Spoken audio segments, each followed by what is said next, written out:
Meu Deus, que coisa linda! Eu tenho um servidor no Discord totalmente dedicado ao Luigi Mangione. E aí eles têm vários canais aqui dentro, né? Eles têm os canais de fotos, memes, e aí tem um meme aqui do Luigi Mangione, né? Saradão, né? Aquela foto clássica dele sem camisa com um mochilão nas costas, com os seios fartos dele compondo os os do Google. Ai, que coisa linda.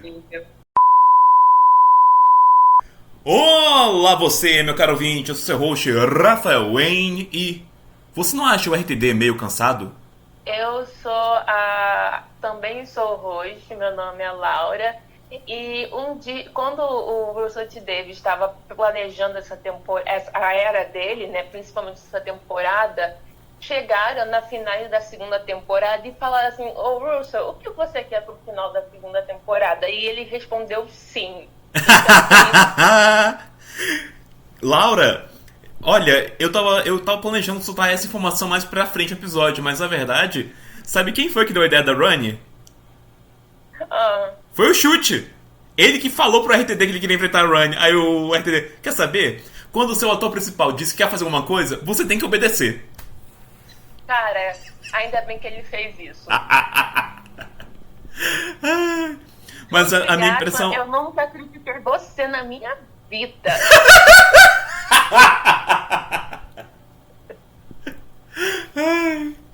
Enfim, isso aqui, gente, é pra ser o nosso review sobre o Wish World, né? O penúltimo episódio dessa temporada.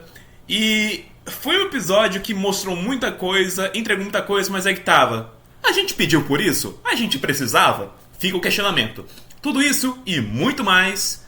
Então, entre aqui nossa task aventurista para isso começar. A Jornada Cósmica começa agora.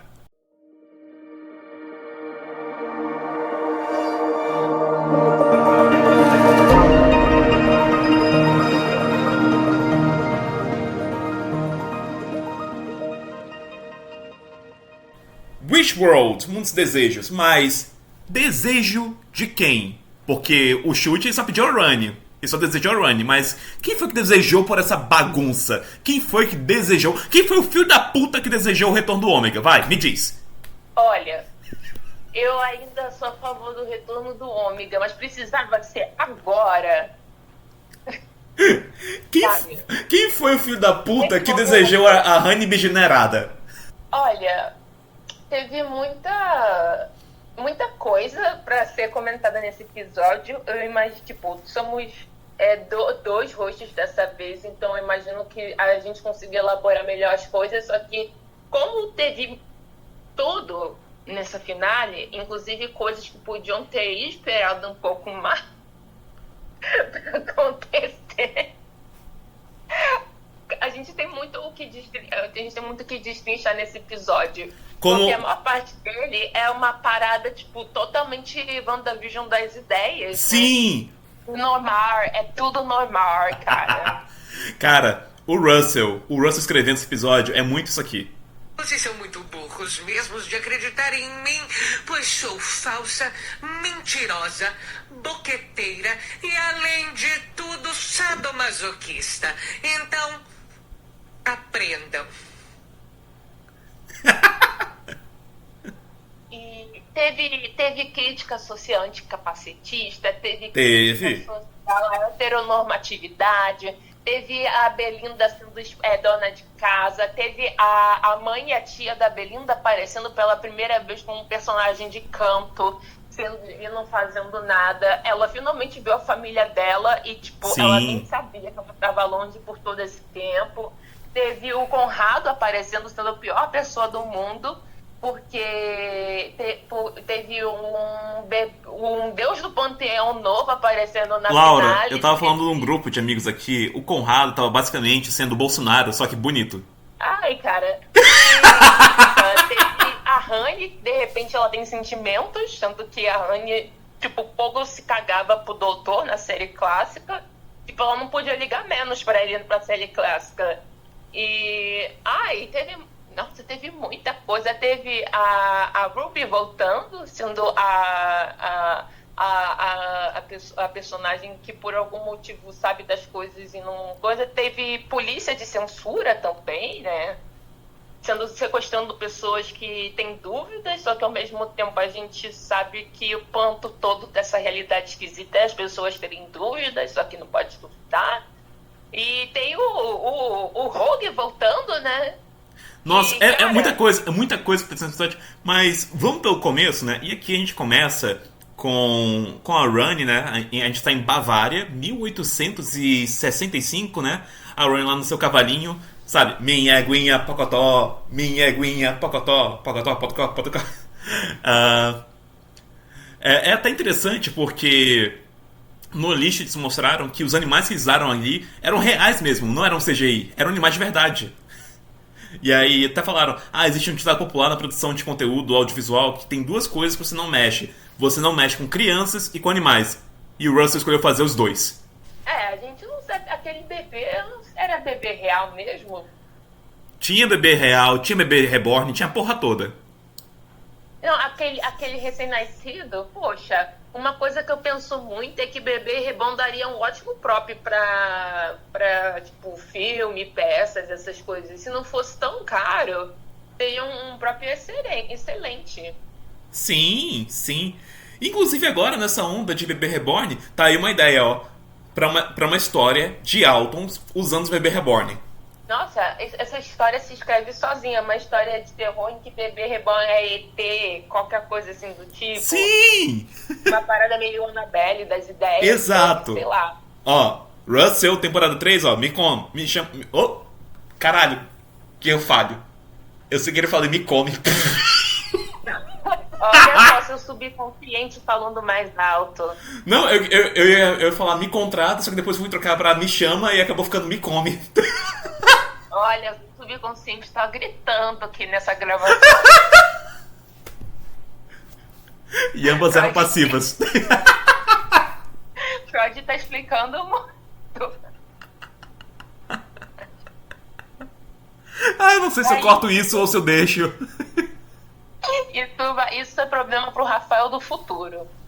Pro Rafael Bigenerado. Enfim. Onde que eu tava? Esse início cara, eu vou ter que começar logo botando aqui uma crítica negativa, que é a Honey, ela tem muita inspiração na Missy, de um jeito que fica até esquisito. Sabe, até tu acha? No comecinho, que ela tem uma vibe de bruxa má, sabe? Aquele estereotipão que na época era até tipo antissemita e tudo mais, da bruxa ir lá e sequestrar bebês e fazerem magias perversas com os bebês. E aí ela vai lá, chega na casa, tem toda a superstição do sétimo filho, que existem várias culturas, né? Tem alguns que é tipo lobisomem, outros que é um negócio de mágica, outro que é maldição. E aí o sétimo filho é um deus do panteão humano, sei lá. É aquela coisa que ela fala depois, né? Que o doutor ele mexe tanto com os deuses do panteão, né? Foi derrotando um atrás do outro. E aí nasceu o deus dos desejos, né? O Desiderium. E aí ele é justamente o filho do sétimo filho, que foi o sétimo filho do outro cara, né? E aí essa primeira cena eu achei ela muito esquisita porque tem um choque da Rani transformando a Violet, né, em pétalas de violeta, tem ela transformando as crias, né, do cara em patos, e transformando o cara depois, né, em coruja. Aí eu, caralho! Pegaram a Rani clássica e jogaram pela janela, né? Porque agora tá totalmente bruxa. Mas essa primeira cena... Muito bruxa. Ela tava, tipo, essa primeira cena, bruxa, ela já mostra o principal mecanismo, assim, né, que tá permitindo esse episódio funcionar de forma bem feita até, que é justamente tudo ao redor desse bebê. Esse bebê que é o importante de tudo. Não é ela que tá tendo esses poderes, não é ela ali. É ela manipulando o bebê para poder controlar a realidade. Isso é um detalhe que eu gostei muito na minha reassistida. E aí é uma coisa que vai brincando, né, com isso. O que vai separando a tecnologia com da magia, sabe? O que diferencia os dois? E aí Doctor dá essa girada por conta dos deuses panteões e tudo mais. E aqui a gente tem essa brincadeira, tipo assim, antigamente qualquer coisa seria visto como bruxaria e tudo mais. Então, dar essa inclinada pra Rani, eu até acho que faz um pouco de sentido. Cara, mais uma vez eu vou pensar muitas coisas extremamente estabelecidas em Doctor Who meio que não valem mais para a Era Nova, porque por causa do soft reboot no universo, né? Não, tipo, eu falo isso de forma séria mesmo, do soft reboot no universo inteiro, por causa do Sal Grosso que o 14º jogou lá em What Blue Yonder, né? E toda a questão da superstição.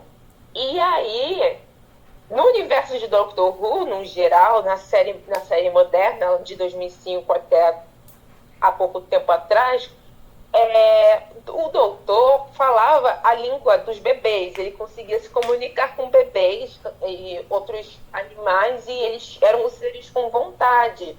Se fosse seguir essa lógica, o bebê não cederia às vontades, os desejos da Rani de transformar a própria família em bichos, sabe? Mas também tem aquela questão da consciência toda formada e tudo mais. Ok que eles têm suas próprias vontades, ok que eles têm os próprios nomes internos e tudo mais, mas eu não acho que eles têm uma consciência totalmente formada. E eu acho que foi justamente por isso que ela conseguiu tirar proveito do Desiderium.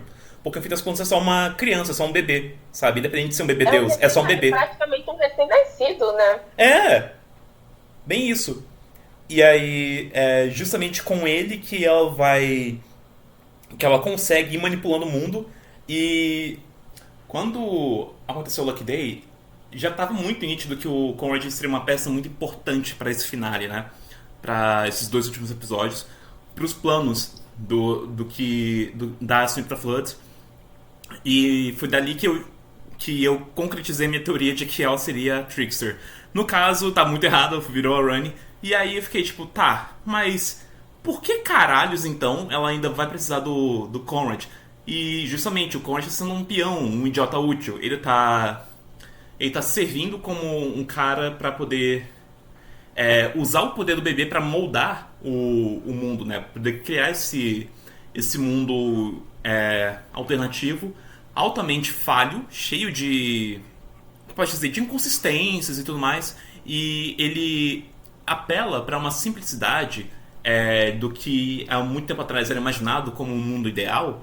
E você acaba tendo umas incongruências, umas imperfeições. Acaba que não é um mundo para todo mundo. E aí você vai tendo dúvidas que vão rachando esse mundo. E isso vai fazendo parte do plano da Rani, de ter um mundo que tem essa maquiagem, mas é um mundo altamente falho. Onde eles fazem esse sistema tão rígido para você não questionar nada. E na verdade isso vai gerando mais dúvidas. Sim, essa parte eu gostei muito, sinceramente, uma puta ideia. Porque o que acontece? Eu não lembro se nesse episódio ela foi introduzida especificamente como uma cientista, mas mas a Rani, antes de qualquer coisa, ela é uma cientista, né? Então eu achei muito legal que ela tenha feito uma das bases de motivação dela seja justamente instigar perguntas nas pessoas. Sim. Porque é isso que um cientista faz. Ele busca por perguntas e eles só existem porque existem perguntas e o mundo é incongruente. Sim. Então, isso é uma coisa que eu realmente gostei muito na personagem. Nessa parte, eles acertaram bastante de ter trazido um pouco o que deixa os olhos dela brilhando, pelo menos, já que agora ela tem emoção, né? E uma base de cientista existem dúvidas. Será que tem como fazer isso? Será que isso faz sentido? Isso não poderia ser de outro jeito? E ela ter dado um mundo para um cara que tem uma visão de mundo ideal extremamente restrita e limitada, a ponto de saber que isso ia fazer que fosse impossível das pessoas não tivessem dúvidas e se perguntassem o quanto daquilo não faz sentido, sabe? Afinal, o Conrad, ele só é um ser humano, sabe? Então ele não tem como segurar todas as pontas do mundo, ele não tem como salvar esse grande salvador do mundo, sabe? E é uma coisa que ele até comenta, que justamente é uma responsabilidade muito grande para o que ele realmente pode fazer quando a a Honey Floods, né? Ela vai entregar o sanduíche, né, pro Conrad, e ele implora: cara, eu não aguento mais, me tira daqui, não sei o que, é muita coisa pra dar conta, não sei o que. Uma hora eu tô dizendo que o clima tá bom ali no Egito, ali no Saara, não sei o que, mas outra hora acabam contradizendo muita coisa pra dar conta, sabe? Muita coisa na cabeça. E o lance todo é que ele poderia ter escolhido não deixar tudo perfeito. Sim. Sabe? Ele não precisa dar conta de tudo. Ele não precisa fazer com que o clima esteja sempre ensolarado em todas as partes do mundo ao mesmo tempo. Primeiro porque ambientalmente isso é uma merda. Não que ele ligue pro meio ambiente, mas tipo, isso não é perfeito. Sabe? E segundo, porque ele não precisa dar conta de literalmente tudo, porque não tem como, sabe? Então ele meio que tá cansado porque ele quer, sabe? Tá culpando a vítima? Ele não é vítima e eu estou culpando sim. Sim. Entende? Mas é interessante ver que o Conrad, ele queria muito ser um manipulador da realidade. De certa forma ele fazia isso antes, né, com o artifício da internet e tudo mais, e que ele não acreditava no que ele dizia, e isso acaba sendo utilizado contra ele, né, que ele não acredita em nada que fala, e isso acaba acaba tornando o trabalho dele mais difícil, né, e ele acaba sendo refém do próprio desejo dele, né, de ser o dono da realidade. Ele acaba sendo só mais um peão pra Rani, né, é ela que tá no controle das coisas. Sim, só que ao mesmo tempo, a sensação, eu não sei se eu já falei isso no podcast antes, mas a sensação que eu tive assistindo Lucky Day pela primeira vez não, assistindo Lucky Day, é que quem escreveu o roteiro tem um ódio mortal por conspiracionista. O Pete mas McTighe. Um ódio, assim, tipo, todas as mazelas do mundo existem por causa de conspiracionista. Deu pra sentir que o episódio foi idealizado, escrito e dirigido na força do ódio, sabe? Dá pra sentir a quantidade de ódio que tanto quem fez o roteiro desse episódio quanto o próprio Russell T. Davies por ter escolhido esse perfil de personagem para poder ser esse grande manipulador do mundo, tem de conspiracionista, de tudo que é de ruim no mundo, ter botado em conspiracionismo. Sabe? E esse pensamento de negacionismo e todas essas paradas, tipo, ela faz a realidade dela, tipo, entende? Tanto no sentido de negar coisas que existem, quanto de, não, é tudo uma conspiração, e ele, no final do dia, acabou sendo parte de uma conspiração para enganar todo mundo. E ele era o enganador. Sim, e aí a gente tem aqui também a vida, né? Essa nova vida, essa nova realidade. A gente começa com o nosso John Smith, casado com a Belinda e com uma filha, a Pop, a Capitã Pop, de lá de Space Babies. Ela faz o retorno aqui como a filha do John com a Belinda. Ela não fala nada, a garota não tem uma fala. Meu Deus!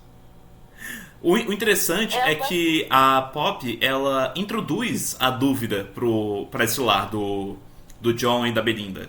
E, cara, como é que pode, né? Até o 15º doutor beijou mulher e a doutora não beijou.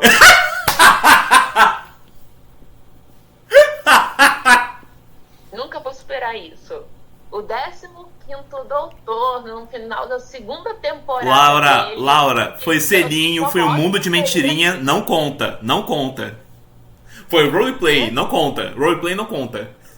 Mas não interessa, cara. Não interessa. Até o 15º doutor, que só mostrou interesse em homens ao longo das 2 temporadas dele, beijou mulher, e a doutora, aquela sapatona, não deu um selinho na Yas, enquanto ele dormia na mesma cama que a companion dele, sendo que os dois nunca se tocaram na vida.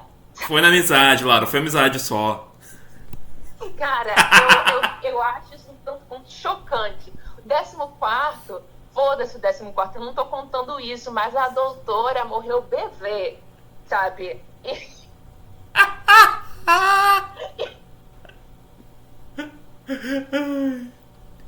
Cara, o triste... a triste vida da lésbica Time Lady, onde até o seu futuro gay beijou mulher e ela não.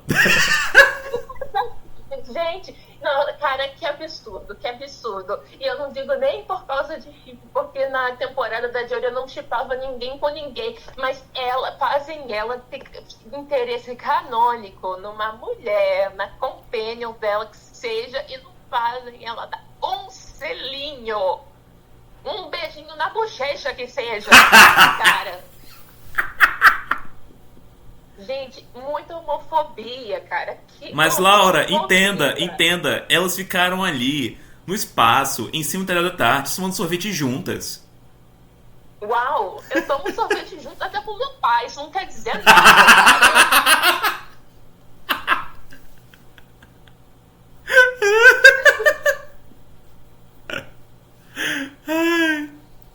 Enfim, né? Mas sorvete foi diferente, pô. Foi o quê? Foi sabor xereca, por acaso? Sabor xereca!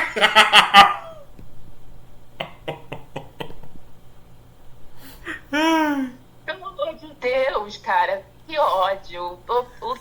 O doutor mais gay que existe beijou mulher em menos tempo de tela e menos episódios do que a doutora teve de vida, cara.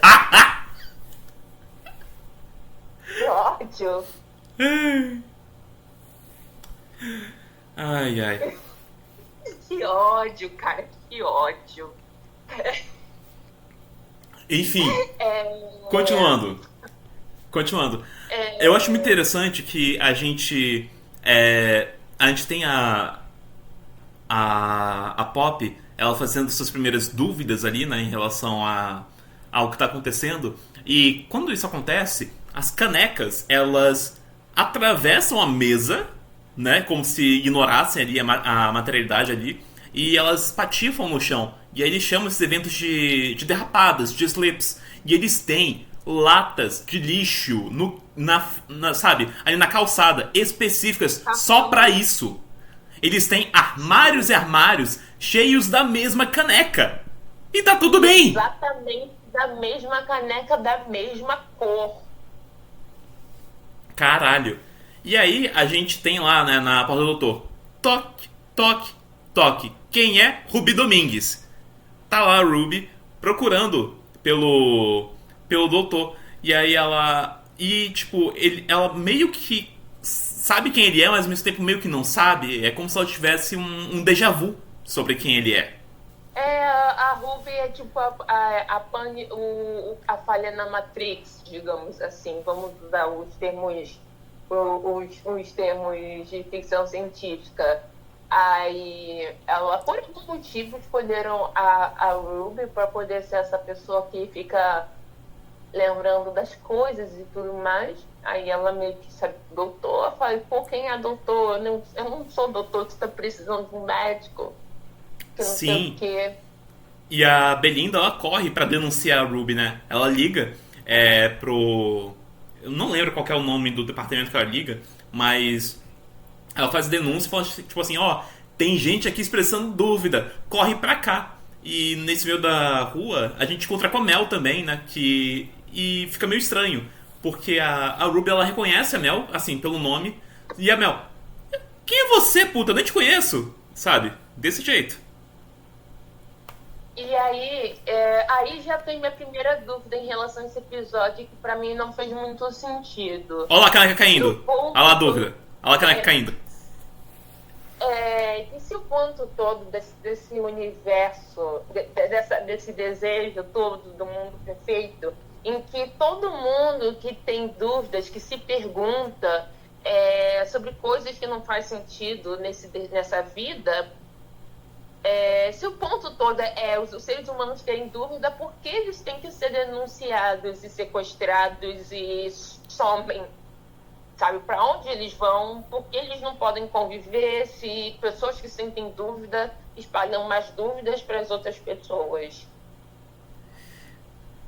Isso é uma coisa que realmente ficou meio solto. A minha interpretação é justamente para causar um desconforto e isso ir fomentando mais dúvidas. Tipo assim, ah, mas por que foi preso? Não fez nada de demais, isso aqui. E isso vai fomentando outras dúvidas e vai causando mais rachaduras, né? Pelo menos essa é a interpretação que eu tenho, mas eu também acho que ficou muito solto, sabe? Faltou tempo no episódio pra explorar mais. Porque pra mim, até o momento tava tudo bem. É uma parada meio autoritária, então, obviamente, não pode fazer perguntas, porque no autoritarismo você não pode pensar criticamente ou questionar o governo vigente, que não sei o quê, e toda a questão extremamente heterossexual, normativa, com um corpo sem deficiência e todas aquelas questões todas. Então, para mim, isso faz sentido. Só que se o ponto todo é questionar, por que você não deixa as pessoas questionarem? Ficou a desejar isso. Para onde essas pessoas foram? O que fizeram com elas?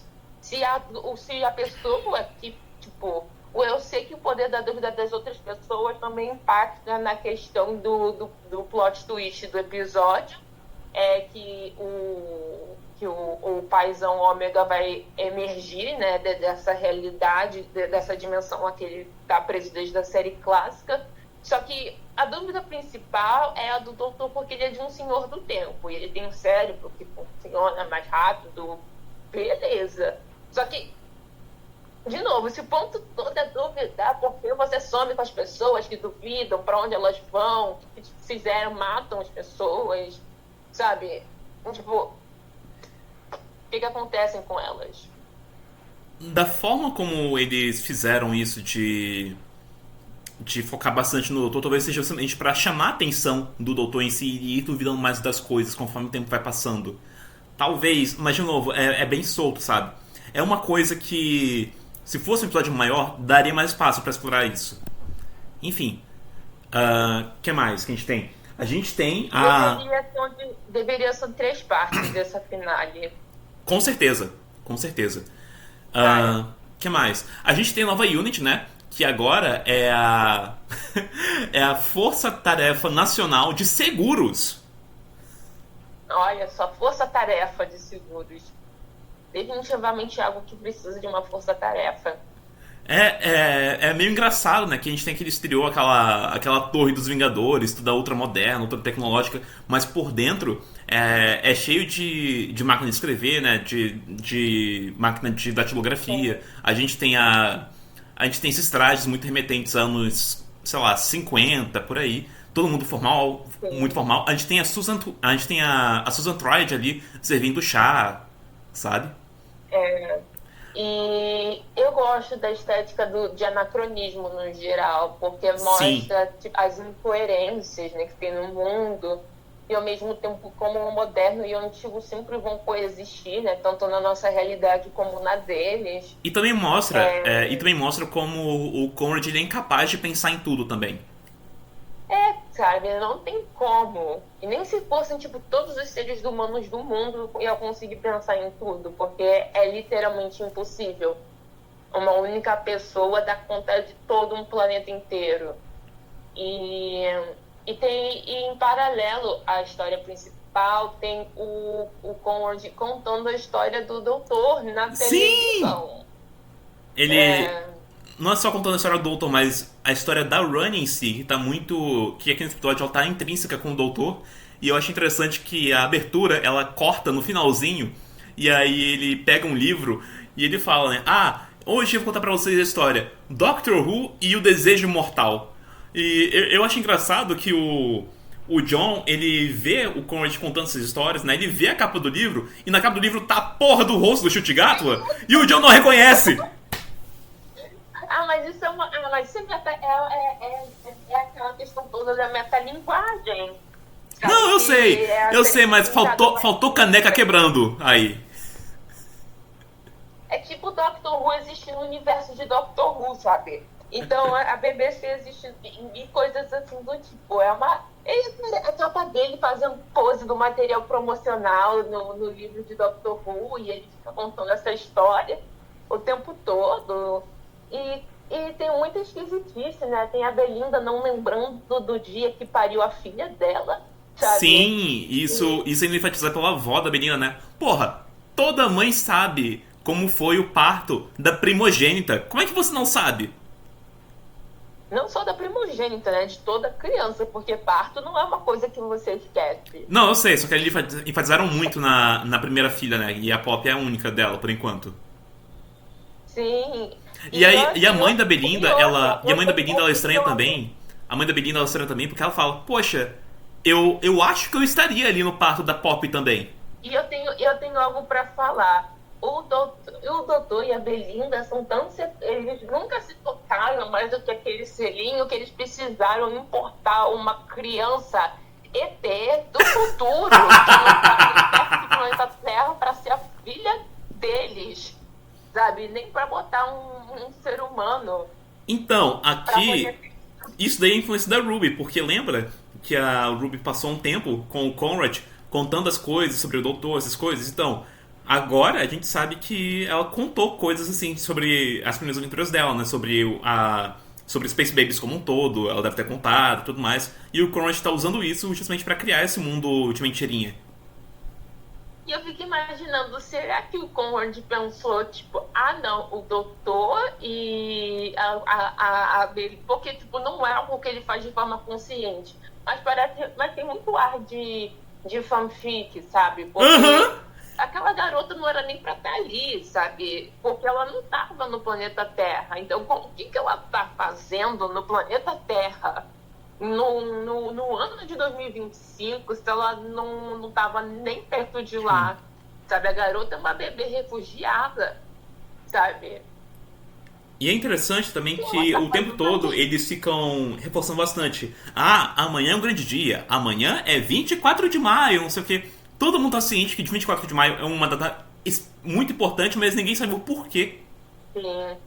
E o que mais? É a primeira vez que a gente vê a família da Belinda, né? E a gente não sabe nada sobre elas ainda, porque uma coisa que eu tô pensando já faz umas semanas, mas eu acho que agora é um bom momento para falar isso, porque é o penúltimo episódio da temporada, é que na época da Yas, uma coisa que eu sempre critiquei muito foi o quanto a gente não conhecia a vida da Yas fora da doutora. A questão, tipo, quem são os amigos dela, quem é a família dela e coisas assim do tipo.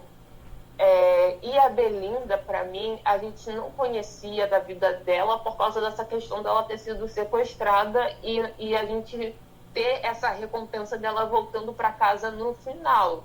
Só que de repente, a família dela aparece e isso na série é meio que passado batido, sabe? Não toca nenhuma musiquinha, tipo, meu Deus, da família dela. E é meio bizarro isso também, porque a família dela... O importante que poderia acontecer na temporada pro arco de personagem dela é ela ver a família dela de volta, e isso é uma coisa que passa muito batida pela série em si. Eu não sei se isso é um problema de tom, de como a coisa foi editada, filmada, com a questão da trilha sonora, porque, obviamente, a Belinda tem que tratar isso como uma coisa normal, já que ela está dentro dessa realidade passável, mas eu sinto que isso deveria ter mais enfático, o fato dela estar tendo contato com a própria família, sabe?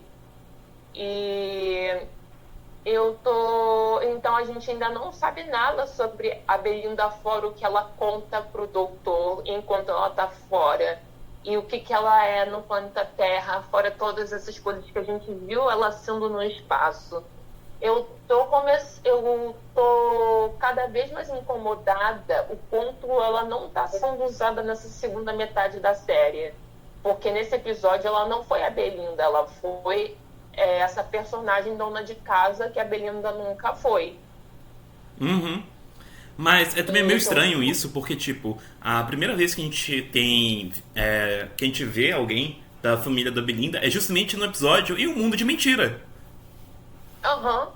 Então, tipo assim, o Conrad ele já sabia da Belinda antes mesmo do próprio doutor. Mas, até que ponto ele sabia da Belinda antes, né? De criar esse mundo de mentira, sabe? Porque A mãe da Belina que a gente viu ali pode muito bem não ser a mãe dela no mundo real. Pode ser uma outra mulher aleatória. Mesma coisa pra avó. Cara, eu acredito que seja a família dela de verdade, porque o Conrado não tem noção sobre tudo. Ele não sabe quem é a família certinho de todo mundo. Então eu acredito que ele tenha criado uma coerência interna em questão, tipo, a família das pessoas vão estar ali e tudo mais. Só que, eu não sei, o penúltimo episódio da Belinda é um que não é ela de verdade. Ela não tem sido usada muito bem nesses últimos episódios. E pelo que eu tenho certeza que ela não vai passar dessa temporada por causa do jeito que ela foi construída, né? Ela quer voltar para casa e é isso, acabou. Então, eu tô ficando incomodada do jeito que ela não tá sendo tão usada quanto pode ser, porque ela é uma personagem muito boa. Só que como essa temporada é mais sobre o Doutor do que sobre a Belinda, ela tá sendo deixada de lado. Muito. A gente já falou assim da Unity. Tem uma cena que eu acho muito importante lá na Unity que vai ser muito relevante pro desenrolar do episódio, que a gente tem o 15 reparando, né, que o Ibrahim ele tem um crushzinho na Kate e tudo mais. E aí ele... Nossa, eu falando 15, o John. E aí ele incentiva... Pode falar 15, não... Tipo, não, mas até o momento ele não está sendo doutor, então, enfim. E aí ele vai lá e fala, ei, vai lá, não sei o que. Cara, mais uma vez o RTD com essa ideia de jirico da chefe namorar um funcionário dela. Cara, sendo bem sincero, eu acho que isso é um fetiche do Russell. Sendo bem sincero. Assim, ali é esquisito, mas deixa a Kate namorar com o novinho. Eu sempre tive pra mim que ela era uma mulher divorciada. Deixa a Kate namorar com o novinho. Mas é isso. Cara, se você quiser excluir essa parte do podcast depois, pode excluir, mas eu vou contar aqui pra você. Se for pros ouvintes, tudo bem, não é nada demais. Mas da primeira vez que eu assisto vários episódios com minha mãe, porque ela tem curiosidade, né? Ela achou que ele fosse tipo, uma espécie de ficante ou garoto de programa, uma parada meio assim. Caralho. Ai. Enfim. Tipo, fosse uma coisa, tipo, porque ela é mais velha, ela tem mais poder e tudo mais, então ela não achou que fosse um namoro, tipo, sabe, ela achou que fosse uma parada, tipo, ela tá ali no controle e tudo mais, e ele meio que tá, tipo, de acompanhante pra ela, sabe, uma parada meio assim. Ai, enfim, e aí a gente tem o Ibrahim todo inseguro em relação a isso, e aí o John lá, não, vai lá, você é um homem bonito, vai dar tudo certo. Como assim? Como assim um homem pode achar um outro homem bonito? O que você tá querendo dizer? Chocante. Homem tem senso de estética e sabe quando um outro homem é bonito. Pois é, e isso gera dúvida no John, né? Ao ponto que a xícara dele quebra. Sim. E aí mais pra frente ele comete uma outra, aspas, gafe, que é justamente no dia 24 de maio, quando a gente tem a Rani voando ali, né, fazendo seu voo, e todo mundo para o que tá fazendo e vai ver o voo dela, e todo mundo, nossa, ela é muito bonita, muito gloriosa, muito magnâmica, não sei o que. E aí o John pergunta, porra, eu me questiono quem ela é, tipo, I wonder who she is, sabe? Que ele só vem o vislumbre dela, ele só vem a silhueta dela ali no glider dela, né? Eles não sabem o rosto dela. Sim. E quando ele fala isso, todo mundo olha torto pra ele. E é tipo, não, ela é o que ela é, e isso é o suficiente, sabe? Pra eles, ela é uma figura tão grande, que ela é uma deusa, sabe? É como se fosse a deusa voando por ali entre eles, sabe? A deuses entre humanos. Então, foda-se o rosto. Pelo menos é isso que eles têm. E o John fica tão maravilhado com essa aparição que ele gostaria de saber o rosto dela, sabe? Pra poder, sei lá, admirar ela de perto e tudo mais. Coisas normais, né? E essa questão do doutor gostar de homem faz muito. É uma das narrativas, um dos pontos centrais de quebrar o mundinho heterossexual anos 50, 70 idealizado do Conrado, porque existe. É uma das falhas da Matrix, digamos assim. Você tem esses momentos do doutor gostando de outros homens, mesmo que não seja um crush, mesmo que só reconhecer, tipo, no caso dele foi tipo um conselho de amigo, tá ligado? Mas ele já ficou totalmente assustado. Cara, você é um homem, como assim? Você não sei o que, sabe? Não era nem no sentido de estar me estranhando. Ele não tava flertando. Sabe? Ele não tava flertando, ele não tava dando em cima, ele estava encorajando o cara, né? Tipo assim, você é bonitão, vai lá, vai dar tudo certo. Sabe? Não teve nenhum... Nesse caso específico, não teve nenhuma insinuação de nada além de, tipo, estou encorajando, você tem o que é preciso para poder chegar na mina, sabe? Vai lá, tigrão, sabe? E mesmo assim, eu não sei, o cara lá que tava da Kate ficou quase assustado, sabe? Não era nem uma questão de, tipo, tá me estranhando, que eu não sei o quê. Era uma coisa, tipo, como você consegue achar um outro homem bonito sendo homem, sabe? Sim. Como se isso fosse a coisa mais impossível do mundo, sabe? Sim. Até mesmo de forma estética e não romântica, sexual, qualquer coisa assim do tipo. O jeito que essa fala foi dita foi de uma maneira bem alarmante. Sim.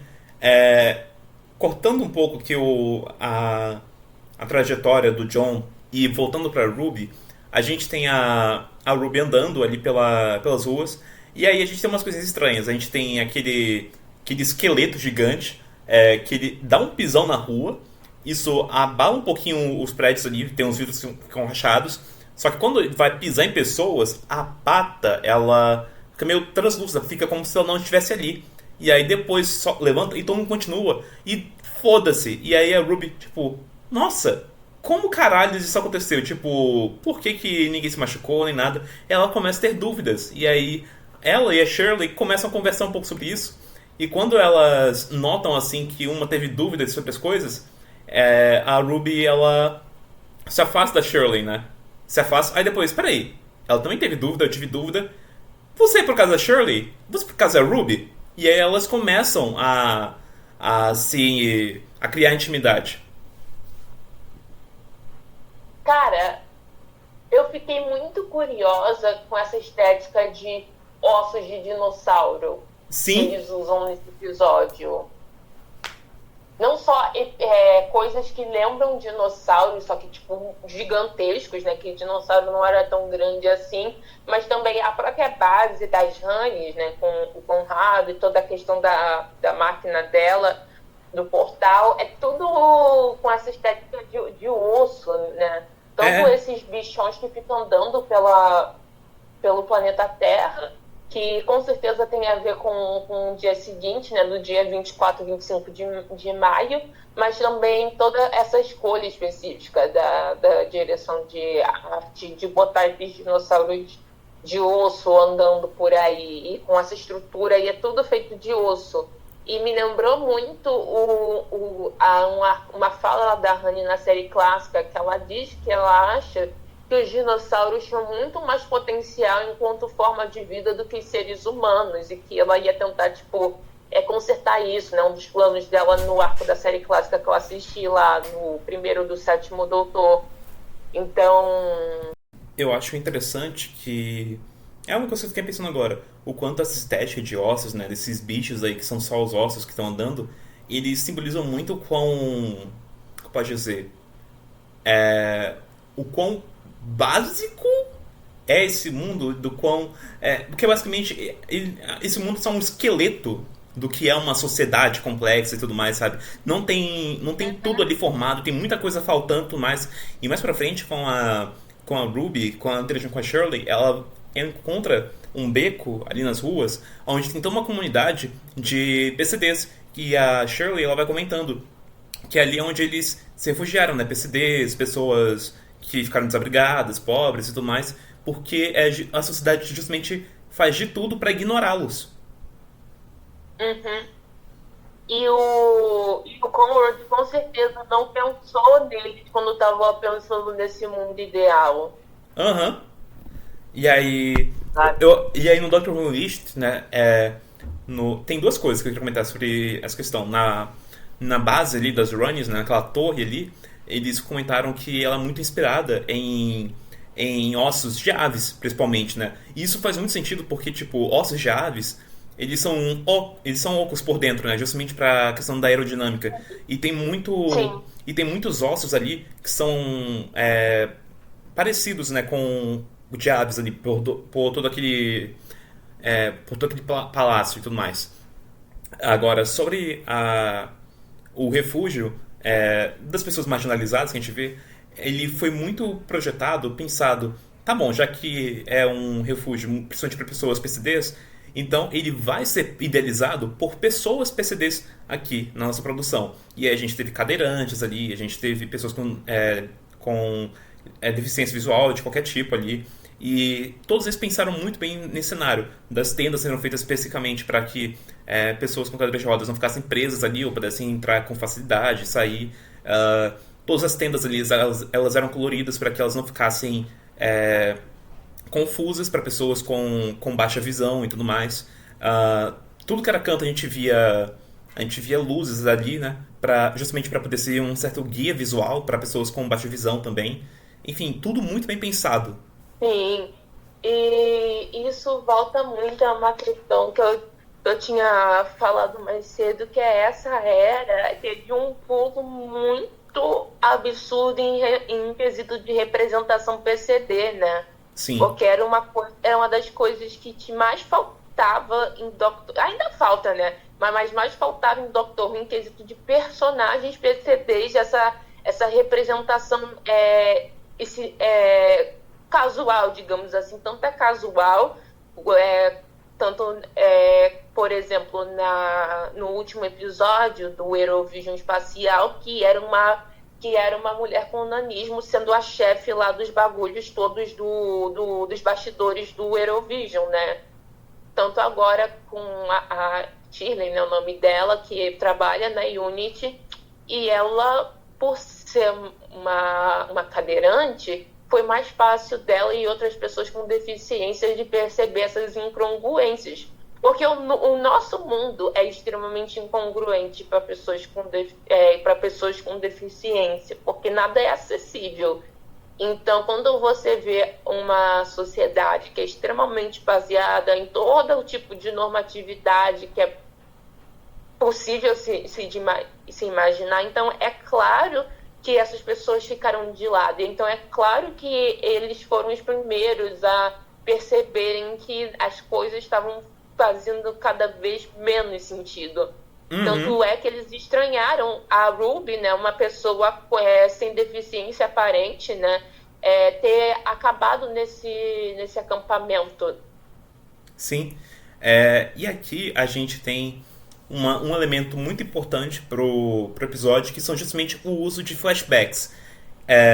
A gente já tem o primeiro flashback, eu acho que foi o primeiro, com o Conrad, quando ele está interagindo com a Rani Capacho, né, a Cynthia Flood, que é justamente o momento que ela soltou ele da prisão. O que eu achei altamente desnecessário. Por quê? Porque muitas vezes, quando os flashbacks são utilizados aqui, eles são utilizados como memórias de um outro mundo, como pensamentos intrusivos que estivessem ali nas pessoas, como um déjà vu. Só que aqui no Conrad, ele tem todas as memórias do outro mundo. Ele não está tendo déjà vu. Então por que caralho você colocou esse flashback aqui? Flashback da própria temporada, cara. Eu vi os outros episódios. Exato. E aí... Enfim, aqui com a Ruby casa muito bem, faz muito sentido, porque ela vai mencionando o Conrad e ela vai tendo essas memórias, sabe, do episódio que ele invadiu a torre da Unity, né, que ele tava ali armado e tudo mais. Ela vai tendo memórias também. E ela falando, tipo assim, nossa, é muito estranho ele ter todo esse poder aqui em 2025, porque eu já vi 2025 uma vez, e não era nada parecido com isso. E a gente tem flashback dela de lá de 73 jardas. Uhum. E aí, Sim. por um lado, eu acho meio estranho a Belinda ter ficado de escanteio, sabe? Isso é uma coisa que estava acontecendo já faz um tempinho, mas aqui faz muito sentido a Ruby estar ocupando esse papel porque já era uma coisa que ela estava tendo desde ser trejadas, dessas memórias terem ficado. Então, ela ser essa pessoa que vai questionando a realidade e tendo esses déjà vus faz muito mais sentido do que a Belinda. Pelo menos nesse quesito específico aqui. Sim. Eu não tô dizendo que. Eu nem sabia que ela tinha memória de 73 yards, né? Porque é uma realidade que também não aconteceu. Mas sei lá, eu só queria que a Belinda fosse mais ativa, né, Sim. nessas histórias. Ai, é uma pena. E aí. E aí a gente. E essa questão dos flashbacks, ela é meio bizarra porque ela continua sendo utilizada para poder trazer esse déjà vu, mas então para quando a Run vai se revelar pro doutor, pro John, e a gente tem a recapitulação de quem é a Run, né? A gente tem o rosto da Kate O'Mara ali, mas tudo bem. Só que quando ela vai falando e a gente tem um flashback, por exemplo, da caneca ali caindo, quebrando e tudo mais, quando vai se sobre as dúvidas e tipo, precisava. A gente viu isso acontecendo várias vezes, sabe? Não precisava trazer de novo o flashback da caneca quebrando. Ou então o flashback dela, do doutor com a Belinda e a Pop, essa vida que eles tiveram. E tipo, de novo, não precisava. Não era uma vida passada, não era um déjà vu, sabe? Se lembra quando a caneca caiu, Rafa? Aconteceu nesse episódio, pai, não tem nem meia hora. Você se lembra dessas canecas que caíram? Você não percebeu a caneca caindo? Pois é. Mas enfim, a gente tava ditando o episódio. A gente tem o John ali na mesa de jantar. E aí, de repente, na TV, a gente tem a aparição da Susan. Assim, piscou, perdeu, né? Que nem uma assombração. Sim. E aí depois, a gente tem a aparição do Ladino. Sim, cara. Eu lembrei da existência dele faz pouco tempo, inclusive. Pô, na semana passada, se eu não me engano, eu fiquei, cara, cadê o Ladino? Tipo, não era pro doutor estar tentando ir atrás dele? Exato. E aí, aqui tem umas coisas que eu não gosto nessa cena. Que, por exemplo, ele fala, tipo assim, tô aqui nessa dimensão do inferno, não sei o quê. Valeu por isso, né? Aí, no momento, eu senti um desconforto que, tipo assim, porra, foi você que se meteu aí, cara. O doutor, ele não foi ele que te meteu aí. Mas tudo bem, pensei que depois eu li como só uma piadinha mesmo, só com uma ironia, um sarcasmo, sabe? Sim. Sim. Mas aí ele vai dando umas pistas assim, meses não fazem isso, hein? Meses não fazem isso.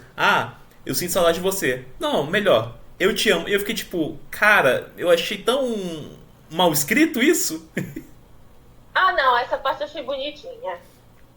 Eu achei tão mal escrito, sei lá. Pra começar, eu não acho que precisava ser o Ladino específico pra fazer isso. Porque dava muito bem pra ser a Susan, já que ela vai voltar no episódio que vem, sabe? Mas, tipo, olha, não esquece do Ladino não, hein, gente? Lembra do Ladino? Uma temporada e meia. Ele ainda tá em outra dimensão. Mas eu achei bonitinho.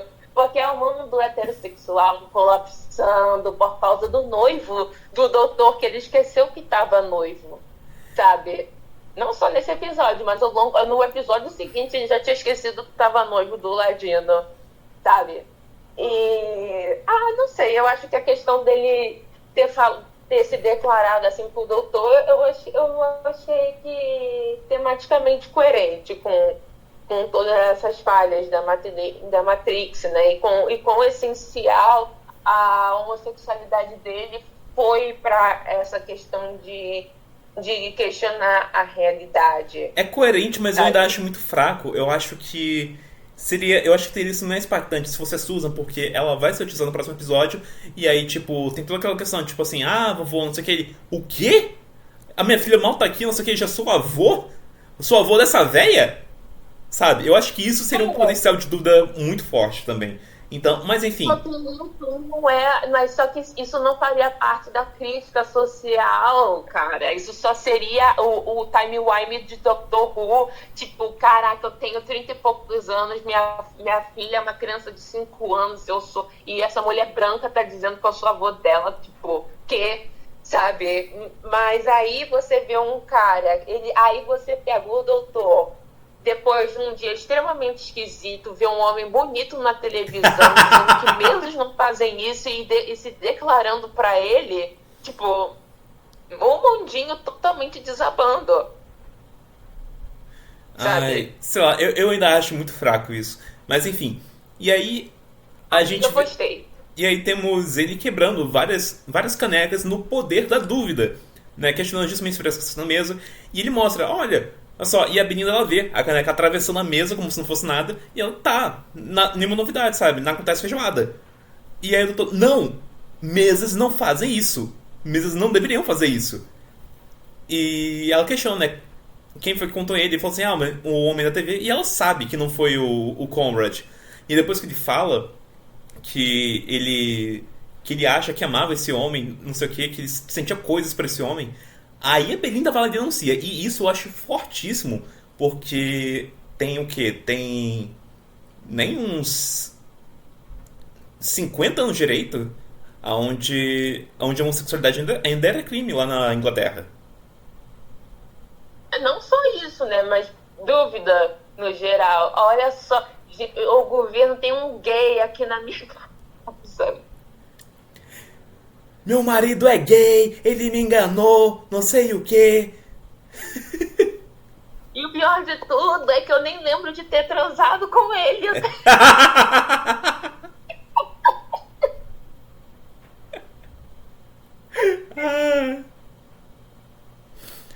Ai, enfim.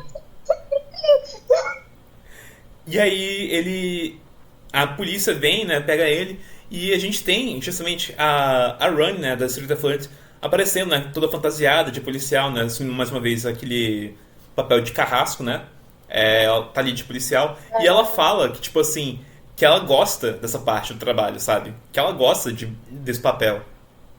Já posso reclamar da Honey ou ainda tá meio cedo? Vai, solta. Ai, cara, sinceramente, ela tá parecida demais com o mestre pro meu gosto.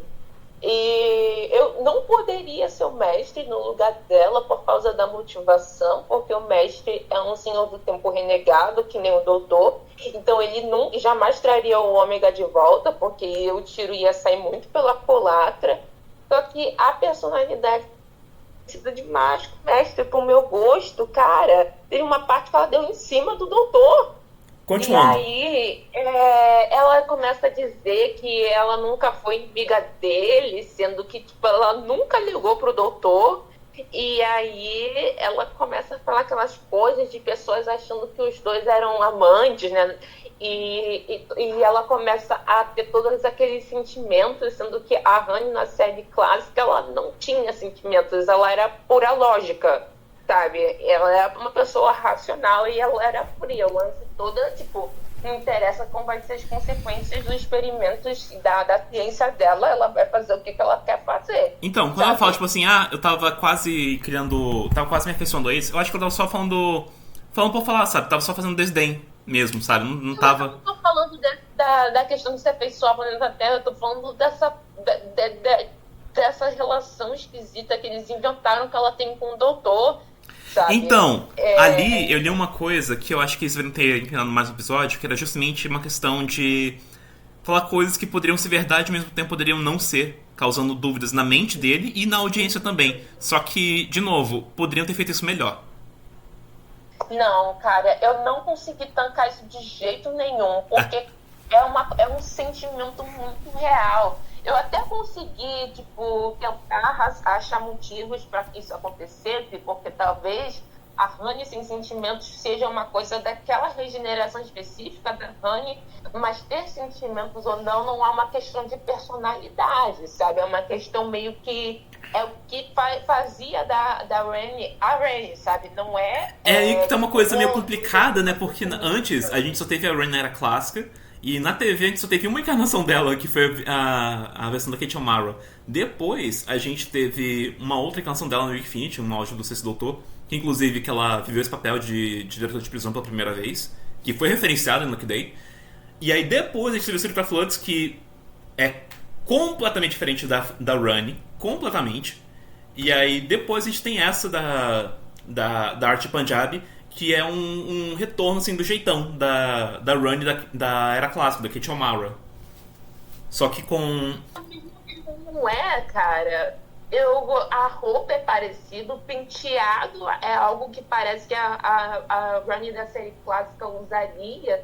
Só que o jeito que o olho dela brilha e as expressões faciais que ela faz enquanto explica pro doutor o plano dela, e fica aquela coisa toda do fascínio e de querer as coisas, de te expandir e falar que a gente dançou e começar a dançar com o doutor e que não sei o que lá. Aquilo... Eu diria que essa Rani aqui ela é mais debochada, ela é mais maluquinha, sabe? Sabe? E ali eu não tava enxergando a Rani, eu tava enxergando o mestre, sabe? O pior é que eu senti um pouquinho de energia de mestre nela. Não tanto, mas eu senti um pouco. O que era uma crítica que muita gente do fandom faz, que tipo assim, gente, a Rani é praticamente mestre mulher, sabe? Aí depois veio a Missy, o que dificultava trazer a Rani de volta. E aí a Rani tem justamente todo esse apelo de ser a cientista, de ser muito pragmática, de trazer... pesquisas que sejam benefício dela, não sei o que, de dar o foda-se pra ética.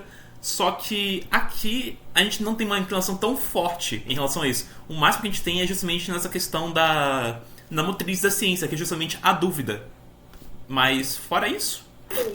Cara, eu não gostei do jeito que ela foi caracterizada. Eu gostei da motivação da Rani, totalmente coerente com a personagem que ela era na série clássica.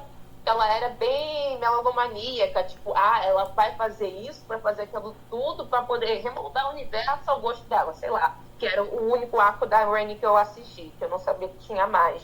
E aqui ela também, ela vai lá pegar o bebê, sequestrar um bebê, agir como bruxa, quase moldar o planeta inteiro para que o ômega ermija do planeta Terra. Uma parada meio o close de Steve Universo das ideias. E aí, tipo, isso faz sentido com a personagem da Rani que tinha na série clássica, mas a personalidade dela eu não gostei.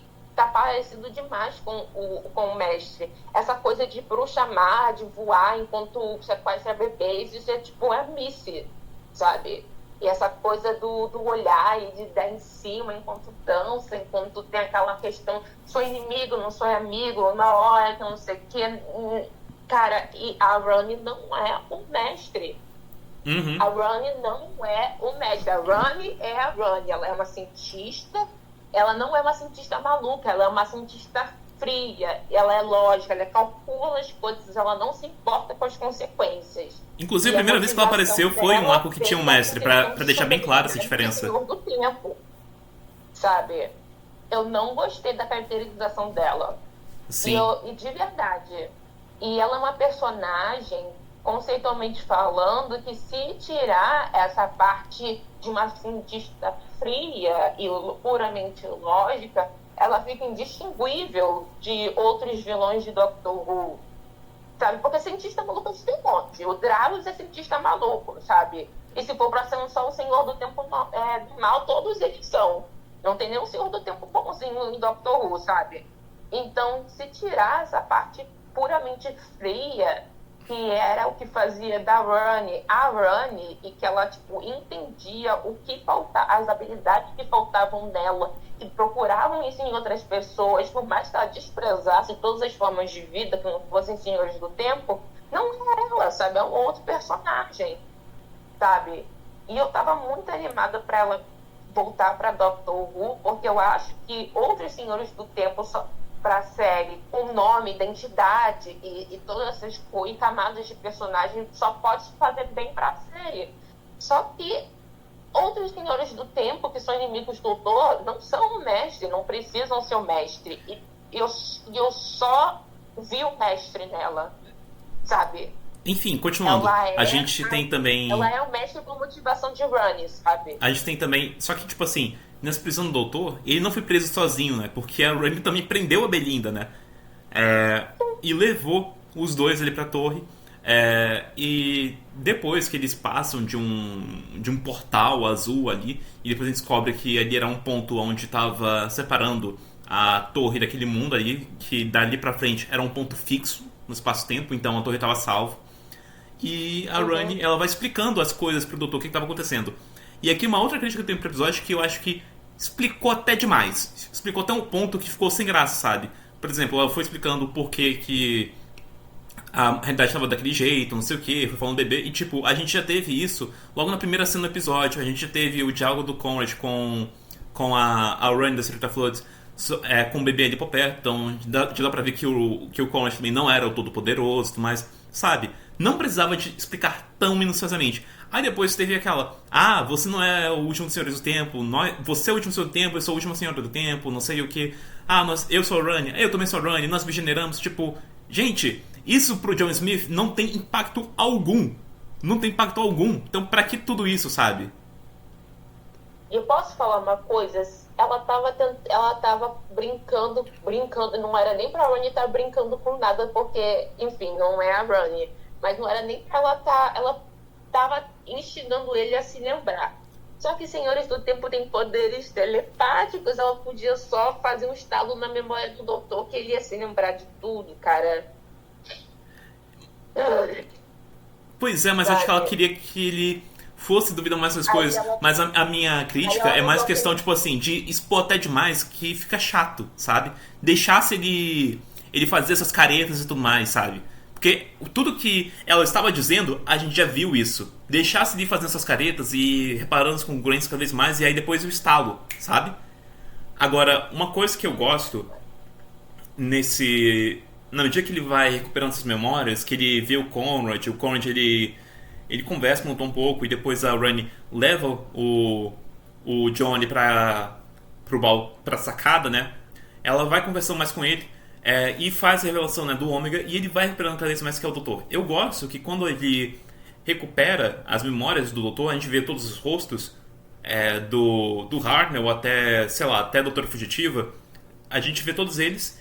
E eu gosto que ele não assume, tipo assim, eu sou o doutor por completo. Ele ainda tem um resquício do John ali. Ela tranca ele pra fora e explode aquela sacada pra fora. E ele grita, tipo assim, Rani, não faça isso. Eu tenho uma filha, a Pop é real, não sei o que. Só que muita gente falou, tipo assim, ai meu Deus, a Pop é filha do doutor de verdade? A mãe da Sus foi revelada? Não. Calma.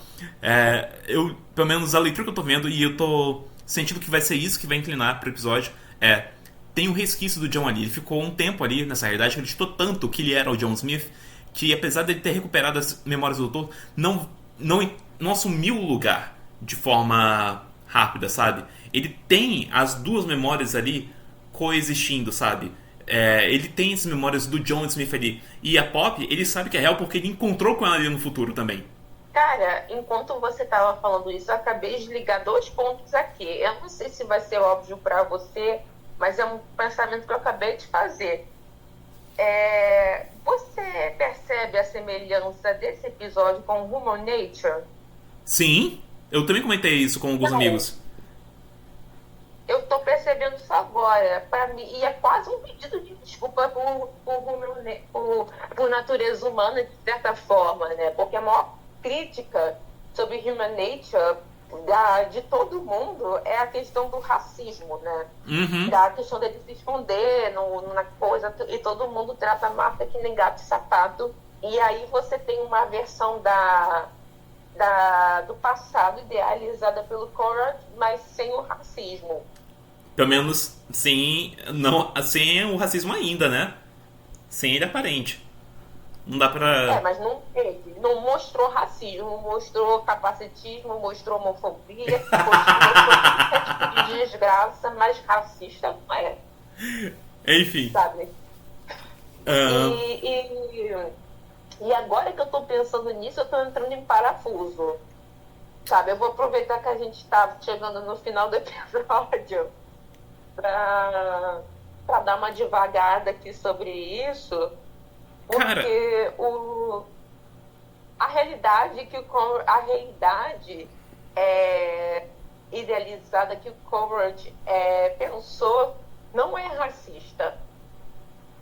Apesar de ser extremamente codificada na questão do subúrbio branco que a gente tem enquanto idealizado. Eu não vou dizer que ela não é racista, porque a gente já viu todos esses outros preconceitos dele ali em cena. A gente viu ali a misoginia, a gente viu a homofobia, que provavelmente vai estar casada também com a transfobia, né? A gente viu o capacitismo também. Então eu não duvido de ter ali o racismo também, só que a gente não viu isso porque, primeiro, a gente não tinha tempo suficiente pra isso, e também porque o foco tá muito mais nas Runnies e no Ômega.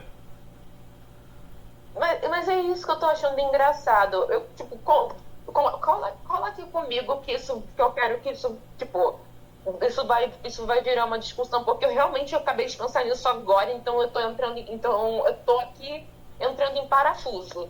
Olha só, a era do Russell T. Davies se recusa a mostrar de verdade acontecendo racismo no passado, sabe? Até quando aconteceu, não aconteceu de verdade. Foi o Lutz que estava se aproveitando de uma situação que existe para enfim, se aproveitar das leis segregacionistas dos Estados Unidos. Só que aquela situação não aconteceu de verdade. Teve um pouquinho de contexto, porque eles entraram ali na lanchonete só de noite, mas nenhum dos personagens ali era racista também, então, tipo, não deu em nada. Assim, ele não, em nenhum momento em que o doutor foi pro passado, ele sofreu racismo de fato pelos humanos, em situações que aconteceram de verdade. Os racismos no passado foram todos, tipo, inventados para criar uma situação muito específica dentro do contexto do episódio de ET, sabe? E aí tem esse episódio que tem esse passado idealizado em que ele é muito associado ao subúrbio branco, né?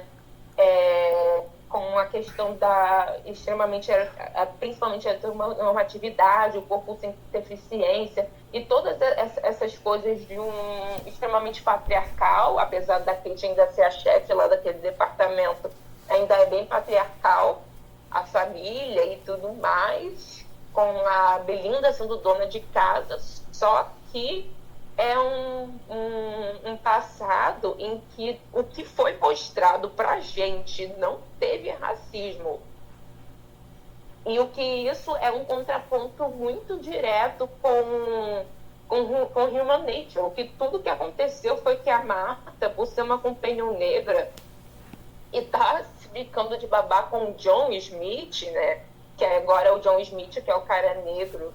E lá a Marta, que era a pessoa que estava estudando medicina e tudo mais. E agora os papéis foram basicamente o oposto de Human Nature, porque todos os outros preconceitos estavam existindo, menos o racismo.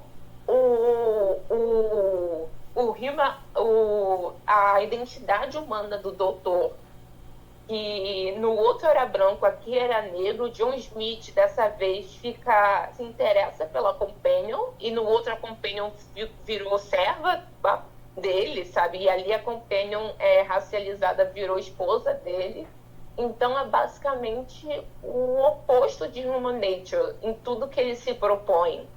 A gente tem também, à medida que ela vai explodindo ali aquela sacada, a gente vê a torre da Unity caindo em cima da Shirley, da Ruby e de uma... Eu acho que essa outra cadeirante que tava lá, ela não teve nome no episódio por enquanto. A gente vê a realidade colapsando, né? Londres afundando, e aí tem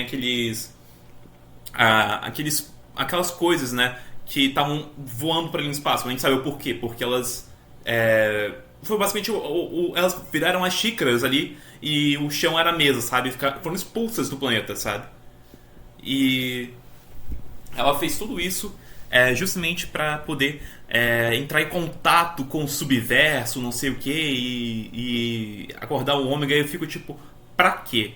Pra quê? Tão tirando o Ômega do cu. Tão tirando o Ômega do cu, Laura. Do cu! E eu acho engraçado que eles nunca tinham... Essa era nunca tinha martelado muito. Martelou mais ou menos essa questão dele ser o último dos Senhores do Tempo. Só que o mestre tá no dente do Toymaker, a Honey acabou de voltar, o Ômega tá submergindo dessa realidade de bolso, né? Que ele estava preso ali, tipo, embaixo do planeta Terra. E agora a gente tem duas Honeys, tem o Ômega, tem o mestre, tem o doutor. E tem a Susan, que também tá viva. Então, até quando a gente está vendo o Senhor do Tempo em toda parte, a Ronnie tá falando sobre somos os últimos Senhores do Tempo. Mas, tipo, só nessa temporada, quando a gente viu mais Senhor do Tempo do que no resto da série inteira. Pois é, e tem muita coisa assim meio solta, porque, por exemplo, nos especiais de 60 anos a gente teve a menção: o chefe se interessaria muito em uma criatura de 2 corações, isso aqui, ela pelo MIP. E aí nunca mais vimos. Aí o Ladino comenta também sobre chefe, só que a gente não sabe se é o mesmo do MIP ou se é uma outra entidade. E aí, como a gente começou a vir pra essa temporada, eu tava pensando, eles vão começar a conectar com isso, porque, enfim, né, faz um tempo que aconteceu, 2023, 2024. Até agora, nada, nenhuma menção MIP, nenhuma menção Ladino, e faria muito sentido ser um MIP justamente por essa natureza de cientista da Rani, dela buscar de atrás de criaturas para poder seus próprios propósitos. Nenhuma menção até agora. E aí tem a questão do Ômega, que novamente estão tirando do cu. O doutor ele mencionou várias vezes, os últimos senhores do tempo, virou até chacota, virou até piada. E com a Rani se conecta levemente. Mas até mesmo o review da Rani eu achei que foi tirado do cu, apesar de ter indícios muito rasos de que a Flood era a Rani, como por exemplo ela fazendo cosplay de Companions passados, como a Rani fez quando o sétimo regenerou, ela fez cosplay de Mel e conseguiu enganar o doutor. Que apareceu nesse episódio, né? Ela também tinha dúvida, só que ela não foi denunciada porque ela era solteira e mora sozinha. Exato. Que mais? Nossa, o Vindicador, isso aqui me irritou muito quando eu assisti o episódio pela primeira vez. Ela fala que ela que inventou o Vindicador, e faz muito sentido porque ele tem essa estética meio tecno-orgânica ali no exterior, não sei o que. E a forma como eu li é que ela utilizou esse bebê para que o doutor nunca estranhasse o Vindicador estar ali convenientemente na tarde, sabe? O doutor ele pensou que era invenção dele. E ela fala que só o Deus dos Desejos não era o suficiente, né? Então ela precisou de um dispositivo que conseguisse, como pode dizer, canalizar esse poder dele e amplificar para poder trazer o Ômega de volta. Então, para isso que o doutor ficou utilizando esse Vindicador por aí, para poder, sabe, como pode dizer, calibrar ele.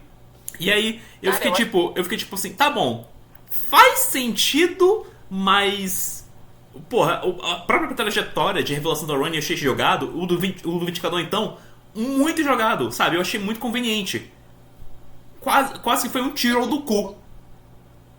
É claramente importante pra senhora Flood, né? A Honey 2, eu vou chamar a Honey 2, sei lá, que o Vindicador fizesse o que precisasse ser feito. Dava na cara que ele ia ser importante. Sim. Só que... sei lá. Só que ela falando assim, na verdade fui eu que fiz ele, não sei o que, eu coloquei na sua tardes e você nunca reparou. Cara, que puta conveniência de roteiro. Porra. Tipo, como é que ela botou o coisa na tardes dele? A tardes não deixa a desconhecida entrar. Ela pegou aquele bebê reborn dos infernos, falou: eu desejo que a Tardes nunca repare que eu vou colocar esse aparelho aqui nela e que o doutor pense que foi invenção dele. Pronto, foi isso. Só que você precisa manter o desejo para sempre, né? Você tem que ficar o tempo inteiro sustentando esse desejo. Né? Eu acho que foi por isso que ela colocou um ser humano para poder desejar o planeta Terra ficar do jeito que tava, porque ela tava fazendo outras coisas, aí precisava de alguém só para fazer isso. E sei lá, eu acho que dava para botar a Honey 2 para poder ficar sustentando a realidade, sei lá. Mas enfim, essa questão do Vindicador eu achei muito jogado, sabe? Faz sentido, mas é muito conveniente, tá muito jogado, sabe? Enfim, que mais? Uma outra crítica que eu tenho pra fazer aqui. Não tinha nada, absolutamente nada, que uma das Runnys fez que a outra não poderia ter feito. Então, assim, com o doutor, a Bigeração até que se justificou. muito pouco, mas se justificou. E eu até acho que dá pra fazer o que fizeram com o Doutor sem regeneração. Mas, com a Rani, porra, ainda mais. Não precisava dessa merda de regeneração. Dava muito bem pra ou ser só a Rani da Anita Dobson, da Azurita Flood, ou então só a Rani da Archie Punjabi, sabe? Depois de uma regeneração normal. Não precisava dessa palhaçada.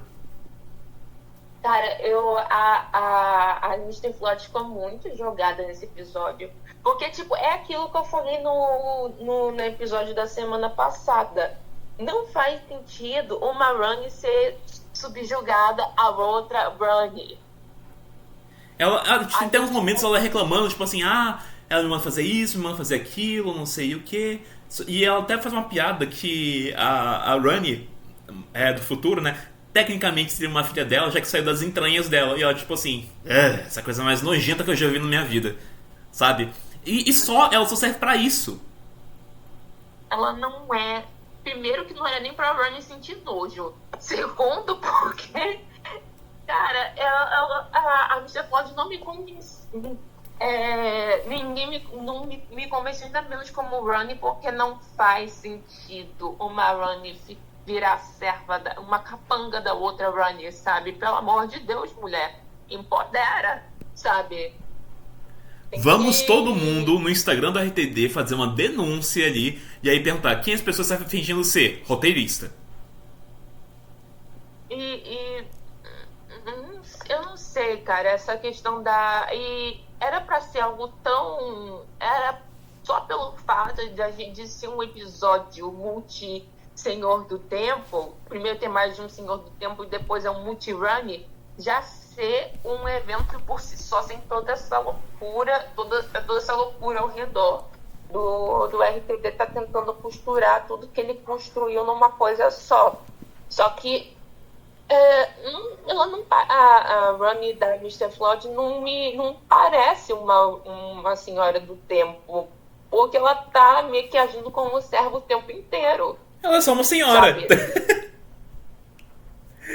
Enfim, pois e a Rani, as duas Runis, eu não sinto que tem um porquê realmente de estarem as duas ali. Escolhe uma, porra. Ou escolhe Rita Flood pra ser a vilãzona, ou então faz ela regenerar normalmente e bota a Rani clássica, como a Punjabi tá fazendo. Escolhe uma. É só isso. Que mais? Belinda ficou ali totalmente jogada e aparentemente já foi apagada a existência nesse mundo, né? E a gente tem o Ômega por enquanto só em voz, mas... Ai, Laura. Ai.